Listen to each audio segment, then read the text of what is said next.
Hello and welcome to this special broadcast of Prudent Media today. We are joined by a very special guest, that too from the United States, Dr. Ashish Kamat, who is MD in Anderson Cancer Center and Professor of Urologic Oncology. Ashish, welcome to the show. And today, my co-anchor, who is usually my guest on the show, is Dr. Oscar Rebello, because I am completely handicapped as far as medical science is concerned. So I need a helping hand today, and Dr. Oscar has joined me. So Ashish, really, your study on BCG vaccine is really making waves. So let me ask you the first question: how did this idea come to your mind and the mind of your group that BCG can be the difference maker? How did it strike you? So first of all, thank you so much for inviting me on the show. As you may or may not know, I have deep ties to Goa. So Goa, it's really nice to be on a Goan interview right now. I won't speak in Konkani because my Konkani has gotten a little anglicized, and I don't want to make fun of me. But coming to your question, so BCG is one of the oldest immunotherapies that we have when it comes to cancer treatment. And I use it all the time when it comes to bladder cancer patients. It is one of the most effective cancer therapies for bladder cancer, essentially. And it's used all over the world.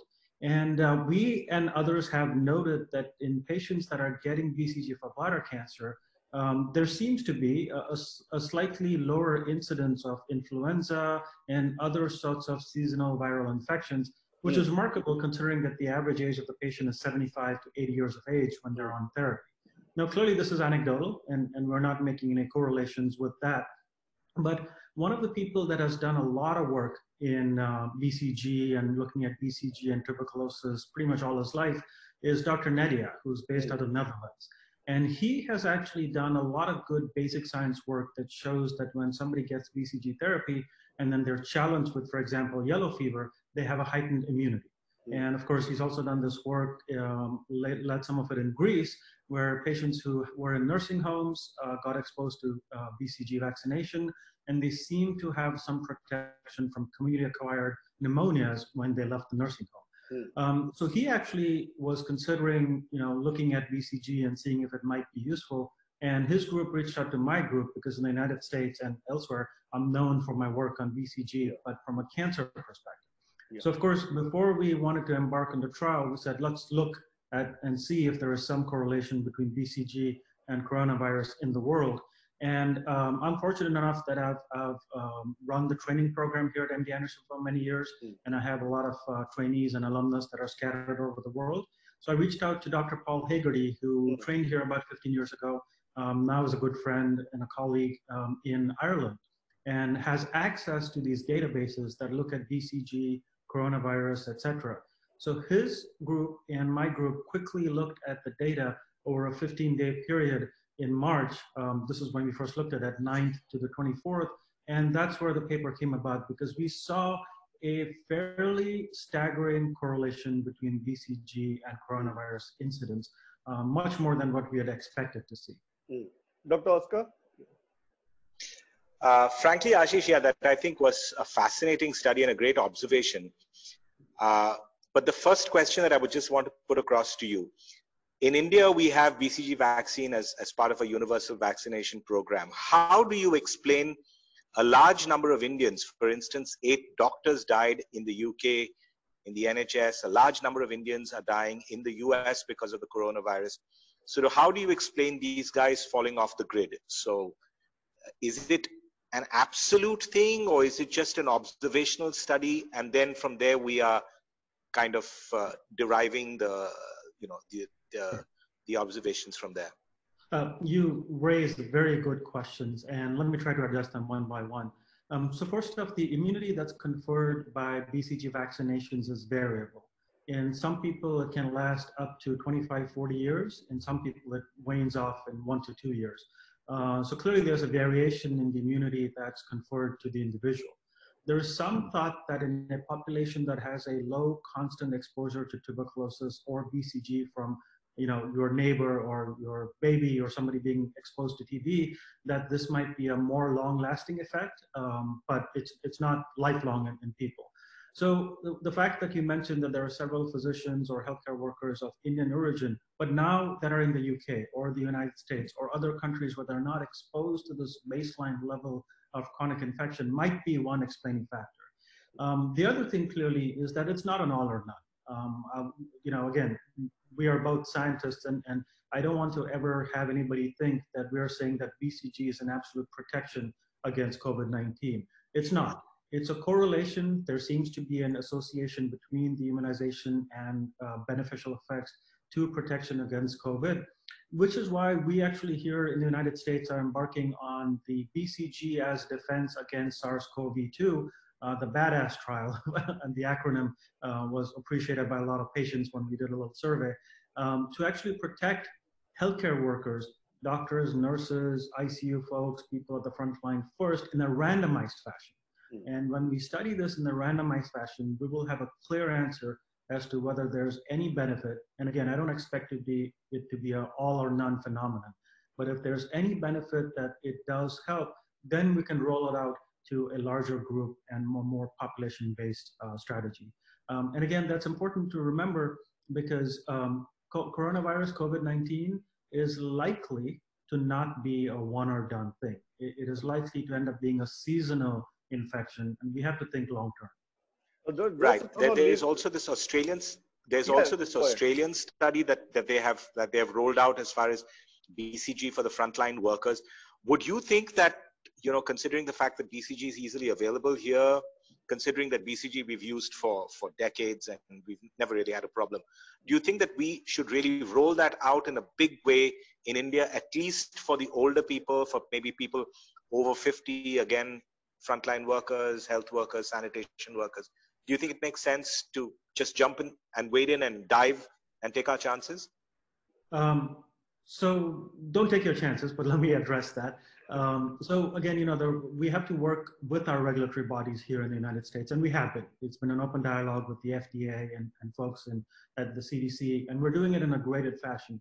But in other parts of the world, such as in Europe and in Australia, they are able to get these things through their processes faster. So Nigel Curtis in Australia and Mihai Nedia in the Netherlands, they've been able to open this up already.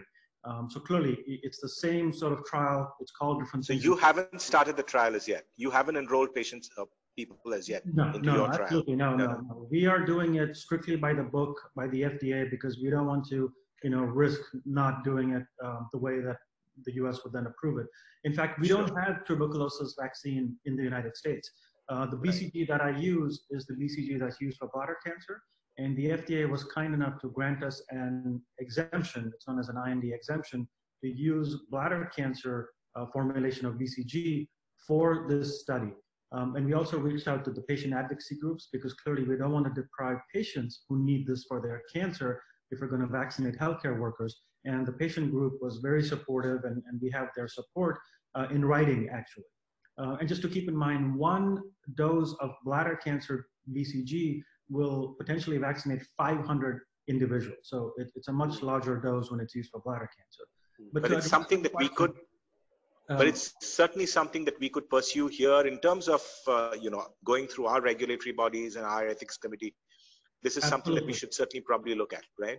Absolutely. So that's the point I was going to make, and I'm glad you brought it up. So India has a lot of BCG, as you know. I mean, there are many manufacturers. The Serum Institute has surplus BCG. We're in communications with them here to see if we could maybe use that in the United States with the appropriate approval. But as you know, that could take 3-6 months for us to get the Indian BCG in the United States. But in India, so long as people that know what they're doing, example at the ICMR or the government scientists are running this trial, and it's not just people going to the doctors and saying, "Oh, just give me BCG."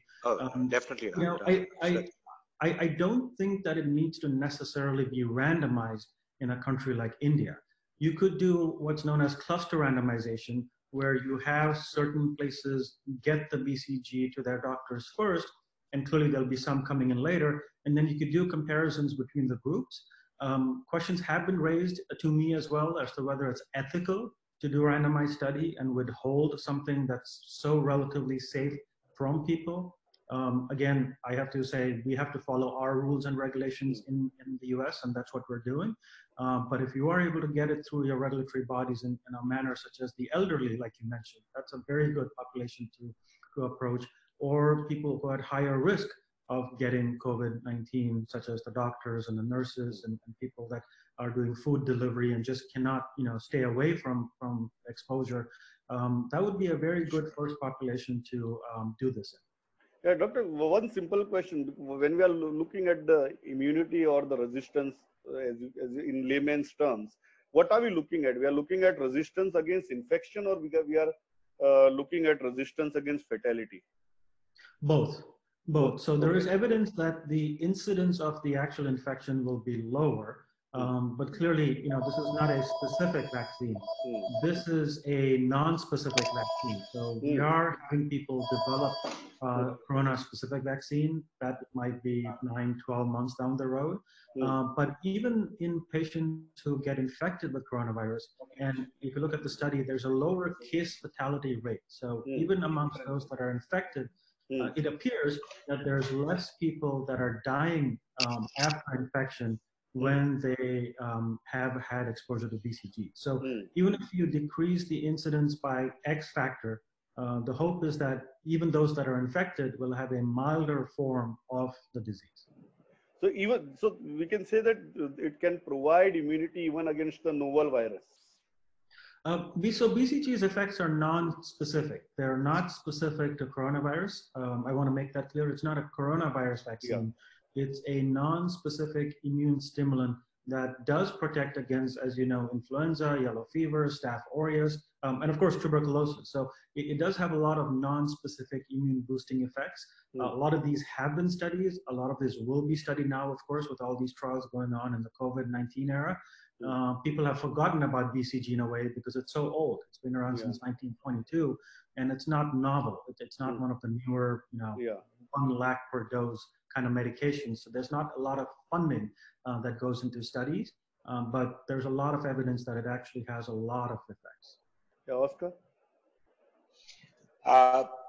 Ashish, how is the situation panning out in the US? We are okay here in terms of fatalities. We're not really seeing those fatalities of New York and of Bergamo and whatever. Are you keeping in touch with those kind of any of your doctor friends there? And do you know anything, whether they are using chloroquine, whether they're using azithromycin, whether they're using antiretroviral therapy as part of treatment, or that's not your field? No, absolutely. So clearly, despite being an oncologist, I'm still a doctor, right? So we do keep in touch with all our friends and colleagues. I have a lot of friends and colleagues and collaborators in Italy. So, that's where it's first exploded. I have folks that I've worked with in China, but clearly in the United States. And it is unfortunately quite a serious problem, as you know, from the public data that's reported in the United States right now with the fatality rate in the 10,000. As far as the use of these different medications, there's a lot of media, there's a lot of press about that.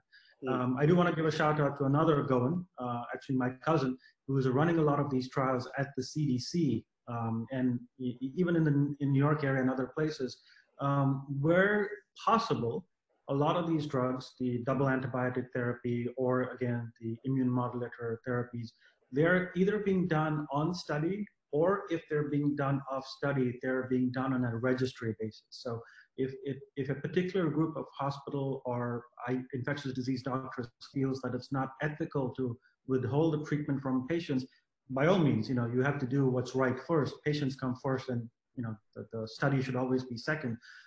But they're at least recording that in a database or a registry, so that when this is all said and done, we'll actually be able to go and look and see if it had some effect. And I know that in India, it's being used, triple antibiotic therapy as well. I would just make an urge that use it, by all means, do what is right for the patient, but just record the data, so that at the end of the day, we will know, did it work better in one population versus the other? Is it something that we should use if this happens in the future? Data is always, power is knowledge. I mean, knowledge is power. So very simple question. What is the timeline do you think from a vaccine-induced immunity to a COVID-19 vaccine to a herd immunity? from the data point of view, what is the timeline we are looking at? Yeah, so there have been recent projections that have been done about this, and just with the infectious ability of the coronavirus, a lot of models are suggesting that in order to get herd immunity, you have to vaccinate 80% of the population in any country. So if you just look at logistics and timelines, 9 to 12 months to get the vaccine tested out to the public, and after that to reach 80% of the population in a country like India, for example, you tell me how long it would take. I mean, a long time is what comes to mind. Oscar? No, I think I'm pretty much done, Dr. Kamat. Yeah, thank you so much. Because what do you feel overall in terms of COVID-19 versus, let's say, SARS, MERS, and H1N1? We've seen so many of these viruses that have come in, and they've with a bang, and then they just died out. Do you somehow get a gut feeling that probably we're looking at the same thing with COVID, or do you think that COVID is something radically different, something that's going to be there with us, something that's going to kill, and that's something that's going to change our lives forever? On a philosophical note. Yeah, so unfortunately, it already has, right? I mean, COVID-19 has already had a huge impact on the world's economy and the way people meet and greet. We're doing this on Zoom. Pretty much all of our meetings and communications and education are done on Zoom now, or some platform, WebEx. I don't want to favor Zoom necessarily. Children are learning at home with the video teaching. The world has changed, unfortunately. In fact, I saw a social media post from the Prime Minister of India recently about the namaste should be the way the world does it. No more handshakes, that sort of thing. But from a viral standpoint, again, I'm reflecting what people a lot smarter than me have told me about the virus and its genetic makeup. It appears that this is very unique to the human immune system. And in order for humans to get an immunity to this type of novel virus, vaccination is the only way to do it. It's not as though we will be able to adapt to this on our own. So either a non-specific vaccine, such as BCG, or a specific vaccine to coronavirus appears to be something that is absolutely going to be required. Again, there's hope, and light at the end of the tunnel, but I do want to caution people not to take it lightly. And I'm not saying anybody is, but this does seem to be at a whole different level than the previous near pandemics that we've experienced. Yeah, the last question from my side also. You've seen the India model. We have gone into a 3-week lockdown. We are thinking of extending it by another 2 weeks. And we haven't even reached at a mass scale of infection or deaths, but we have taken a lot radical preventive measures. Vis-a-vis European or US, how do you weigh these options? What India has done is smarter or dumber? So everyone here thinks that what India has done is much smarter than what anybody else has been doing. And again, the people in India obviously know the models a lot better. But based on what we are seeing and what is being shown, it appears that India has done what's absolutely right. It reminds me of a quotation, and what I do believe is that if everything goes well, you will always look back and think, did we overreact? But you don't want to be in the situation where so many people die that you then regret that you did not overreact. Correct. Absolutely. I really think that we had a choice and we didn't do enough. That should not be the state of mind. There's no price you can pay on the lives of humans. I mean, loved ones and others. So from our perspective, it looks like what's going on in India is clearly the right thing. Now the logistics, obviously, that varies from state to state and locality to locality.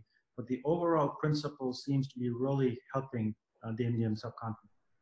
Doctor, thanks a lot for talking to us with your Goan connections, Goan ties. And it's really, I think all our viewers are going to cherish this conversation. I hope that we continue this probably a month later. We again come back, reassess the things, reassess the data, share ideas. I think this becomes a more permanent thing than a temporary one-on-one talk. So thanks a lot. I hope Dr. Oscar, thank you, Dr. Oscar, because you have been a guest on my show many times. Thank you. You are the co-anchor today, so my privilege also. Thank you. It was a great pleasure speaking to Ashish. And Ashish, keep doing the good work, because, at the end of the day in medicine, what we need is we need hope and more hope. That's all. That's the way we function, right? Thank you. Very well said. And again, thank you so much for having me on the show. Like I said at the start, Goan connection does make it that much more special for me. Yeah, thank you so much. Next time we meet, I think I can expect a couple of lines in Konkani from you. Thanks a lot, Doctor. Sure, you're welcome. Take care. Thank you. Yeah, bye.